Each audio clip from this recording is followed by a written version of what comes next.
As a former Disney engineering cast member that got to work and learn about the interactives around the Walt Disney World parks and the Disney Cruise Line ships, figuring out which is the best has been a difficult task for me.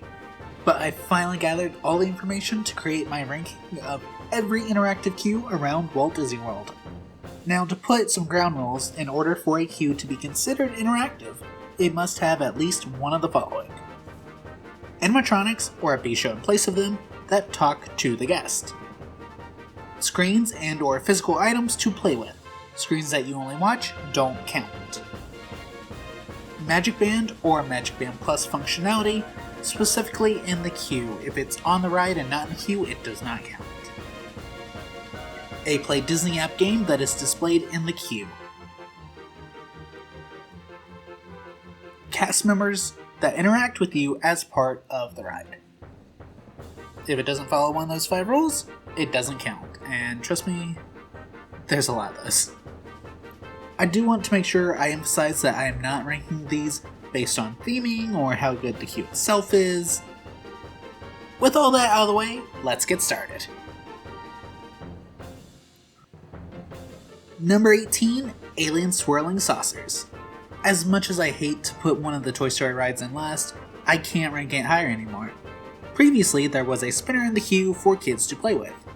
Quite recently, it was removed and has not been replaced.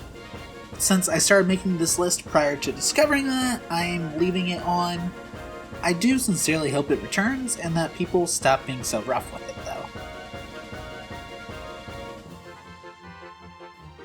Number 17, Tiki Room. The Tiki Room is the only show on this list due to the fact that it has animatronics for the pre-show. While they don't really say anything directly to guests, it is still better than the screens that a lot of rides use for their pre-shows. Number 16, Dumbo. Dumbo is definitely an interesting interactive. Prior to 2022, if you took your kid to play in Dumbo's area, you would be given a pager and be alerted to when it was your turn to return to the queue. I've heard it was used a couple times over the 2023 holidays, but I know for a fact that the pagers aren't back to the way they're supposed to be working since the cameras are still broken. Anyways, Dumbo ranks so lowly due to the fact that only kids are really able to play in this area. But it's probably the biggest playground area at any of the 4 parks, so it certainly deserves some credit for that. Basically, if you have a kid and you want them to burn some energy, head over to Storybook Circus and give it a chance. Number 15, Buzz Lightyear Space Ranger Spin.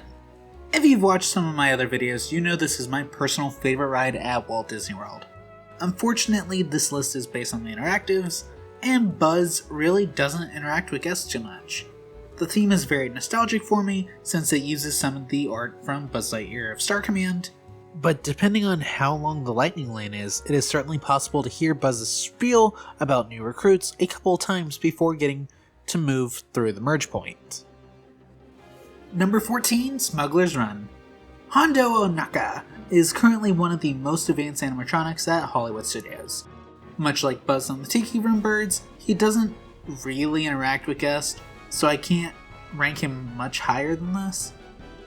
As with the other queues though, this is more so for the story of the ride, and doesn't interact with guests in a super meaningful way, but it is really cool and I highly recommend going on this ride to see him. Number 13, Seven Dwarfs Mine Train. Consistently, Seven Dwarfs has one of the longest waits in Magic Kingdom, which if you aren't using Lightning Lane, gives you plenty of time to have fun with the light up diamonds and the spinning barrels and the standby queue. I think these are fun, but I actually like the barrels more when you had to get all of them spinning to unlock the scene in the center instead of it just being there. I don't go through Seven Dwarfs often enough to know which is currently the case. Either way, I wouldn't say this is cool enough to enter the top 10. And the wait time on top of that is definitely a massive drag. Number 12, Star Tours. While there are a lot of animatronics in the queue for Star Tours, they'd actually rank lower than some of the previous rides for me. However, directly after the merge point, there is a Magic Band scanner that will put your name on the passenger screen. If you've taken a look at my channel, you know one of my main topics is Magic Band Plus functionality, so this is one I check a lot. I've seen some people say it was working over the holidays, but I haven't seen it consistently. I actually haven't seen it at all since I was told that. And I just checked 2 days before this recording wearing 4 Magic Band Plus and having 1 Magic Band 2.0 in my backpack. I definitely feel like I need to point out that this scanner works with the Magic Band 1.0, 2.0, and the Magic Band Plus. Whether or not you can actually have it scan your older bands is up in the air, since the only old Magic Band scanners that are working right now are the ones in the final room of It's a Small World. Also the fact that your band might just be dead except for being able to tap into the gates. It's still super cool though, so hopefully the connection is properly fixed and it will go back to working full time. Number 11, Expedition Everest. In a similar vein to Star Tours, the main interactive for Expedition Everest is a Magic Band scanner that has not worked since fall 2021. In the final room before the merge with Lightning Lane, you can see 8 screens, 4 on both ends of the room. These are supposed to show guest names as if they were giving reviews of various tourist sites and such in the area around Everest. Unfortunately, these aren't working as of when I checked yesterday, March 14th, but I hope that eventually the Disney higher-ups deciding the budgets for the engineering teams will see that someone cares about these interactive scanners and fixes the rest of them. Number 10, Rock and Roller Coaster featuring Aerosmith. The third and final scanner for older Magic Bands is on Rock and Roller Coaster. In the standby and single rider queues, you can find screens that, when the scanner is working, will read your name from your Magic Band and put you as a performer for a show, sometimes related to your home location, sometimes not, kind of just random, I feel like. Of the 3 Magic Band queue interactives, I think this is the best one, since it is a bit more unique feeling than just random quotes with your name attached, or a very brief moment of getting to see your name on the boarding list. The last time I went through, the scanners weren't working, but the ride is currently down for a long refurb, so it is possible that the scanners will be fixed during that time. Number 9, Toy Story Midway Mania. This is another fun, dark arcade shooter ride that has an interactive queue. While the Magic Band functionality for the Etch-a-Sketch screens was scrapped, there is still a massive interactive in the queue. Towards the midway point of the standby queue, you can find Potato Head in a carnival outfit. While there are times that he just sits there blankly staring into the void, he does interact with the guest in the queue.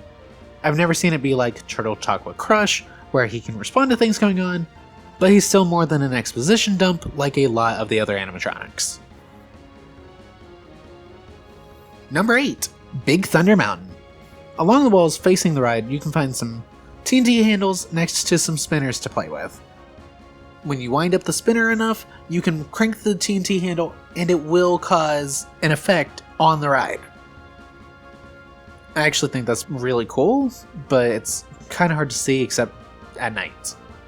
Unfortunately, these are part of the extended standby queue, so they aren't always accessible. Further in the queue, there are some cranks you can spin that will show birds that are down in the mines, but those, for some reason, don't go off very quickly. I don't actually know how fast you need to spin those.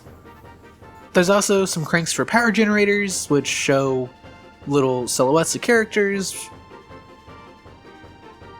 All of these are fun interactives, and I recommend going through the queue to play with them if you get the chance. Number 7, Rise of the Resistance. Ranking this so lowly is probably going to be seen as blasphemy, but I want to remind everyone this is based on interactives and not on the ride or queue itself. There are some quote-unquote projections, and a lot of animatronics, one of which is BB-8. And the cast members, after you are loaded onto the Imperial ship, are still sometimes mean. Having gotten to experience Rise early on after the parks reopened from the pandemic, I've seen what is basically the best we've had since the ride was only open for a few months before everything shut down. Since 2021 though, things have kind of fallen for the sake of getting people through as fast as possible. When the ride was newer, the teams were encouraged to be mean and interact as subordinates of Kylo Ren. Unfortunately, that hasn't seemed to have been happening as much on more recent ride-throughs, which is fine, but due to the inconsistency, I can't really rank it higher. Number 6, Soarin'. A couple weeks ago, we got through having Soarin' over California as a special crossover for the Disney 100 celebration. I don't know when it will come back east, so thankfully, this interactive is the same regardless for Around the World and Soarin' over California. As you go through the queue, you'll be treated to screens with 4 teams trying to gain points by answering trivia questions from around the world. On the Play Disney app, you can find the trivia game to join one of the teams and get to play along. I'm actually fairly bad at world trivia, but I think it is a better use for screens in the queue than the same video playing a dozen times while guests are waiting in line. I did hear that Disney was trying out actual interactives in the queue prior to the release of the Play Disney app, so I'm kind of docking this for being the cheaper alternative, honestly. Number 5, The Mini Adventures of Winnie the Pooh.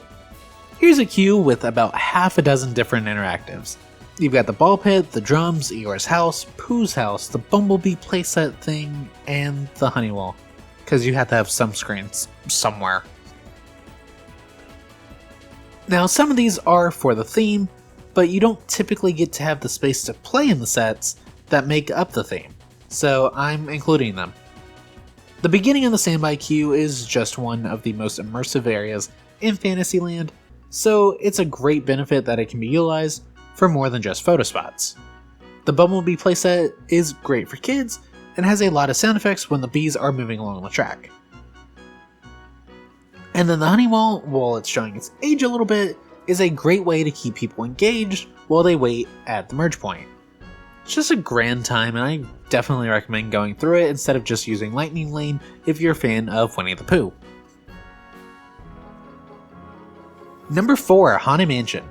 Now, how do you beat a queue that is interactive with a long-term property? By doing it with an original ride.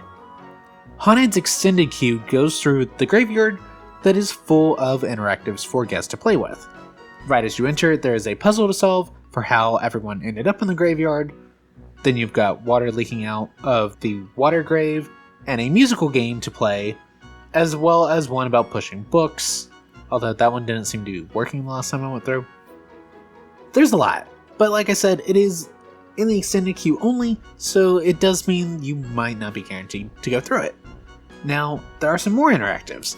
One of the ghost busts before you enter has eyelids that move up and down, which isn't really an interactive per se, but I definitely wanted to mention it. If you had a Magic Band Plus and go into the hallway after the stretching room, you should have it light up to a heartbeat rhythm about the time the crowd goes into single file, and that goes on and off until you get on the ride. It's definitely an awesome and fully immersive queue, and if you get to do the interactives, then I think that helps boost it. Number 3, Peter Pan's Flight. As I mentioned at the top of the video, I am a former cast member that got to help with some of the interactives. Shadowplay in the Peter Pan queue was one of the things I got to help with. The way this works is just Imagineering at its finest, and the struggle to maintain it as parts age out is certainly there.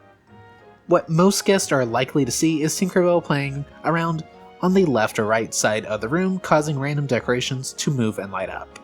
And then the various shadows that you can play and interact with in the center. There's a lot of interactions too. You can see Peter Pan fly across before Tinkerbell drops down and has to be freed, as well as some bells and some butterflies. It's just so fun, but the reason it lands at number 3 is due to the fact that it's almost poorly thought out for being in the actual queue. Having to wait behind families playing with this can be enough for an empty Lightning Lane to fill up and cause your wait time to be longer than necessary. It's still awesome, and I highly recommend checking it out during fireworks or as the last guest on the ride for the night, but during peak operating hours, it can make or break your wait time. Number 2, Test Track. As of right now, before any renovations have started for the new version of Test Track, this is definitely one of the best interactives in all 4 parks. Once you get through the main queue, you get to tap your park ticket and create a car to do the various tests that Chevy has set up as their signs of a good car. Your placement in these tests is determined by your stats in the 4 categories: power, efficiency, responsiveness, and capability. These are determined by a number of factors, from the build of your car to which items you have on it. While not part of the queue itself, you can also use these cars to play in some of the game kiosks that are set up after you get off the ride, as well as seeing how your car compares to the daily high scores. It is several minutes of being entertained while you and your party build a car together, and everyone gets to partake unless you're in the single rider line, in which case they've been skipping those stations despite having them for the single riders. Number 1. Under the Sea Journey of the Little Mermaid. This is hands down the coolest interactive at Walt Disney World. And while there are signs for it, it's still the one I feel like people forget about the most compared to the rest of my top 5. When you enter the caves after walking through the outside portion of the queue, you can find blue crabs in specific spots in the first room. The crabs will bring various items with them, and when you point at them, they celebrate and take it away. In the next room, you will find Scuttle near a screen in the cave wall behind him. Every minute or so, the crabs will bring in a new item, and Scuttle will comment on it. Interestingly enough, there's a B show for both Scuttle and the crabs independently. If the crabs aren't showing up, then Scuttle will ramble similarly to how he does on the ride, or when there's just not crabs immediately bringing stuff. Meanwhile, the crabs will play amongst themselves with various items if Scuttle is missing. This whole setup is one of the most intricate interactives that I've gotten to play with at the parks or on the Disney cruise ships, and by far is one of the most entertaining. Definitely make sure to pay attention the next time you're in the queue, because it is just amazing. Thanks so much for watching. Be sure to let me know what your favorite interactives are, or if I missed something major. The way I see it, Disney World is always in a state of flux, so this list might not always be true. Test Track 3.0 was announced back at Destination D23, so they may scrap the Magic Band functionality, or more likely upgrade it, since I know they recently got new machines up and running for Test Track. The creative forces at play with the physical sets, the animatronics, and even Magic Band Plus lineup effects are as good as they've ever been, so I'd love to be able to add more rides to this list that interact in a way that helps with the immersion that Disney is known and beloved for. I'm currently working on some more projects, so hopefully I'll have some of those out in the next few weeks. Anyways, I'll see you real soon.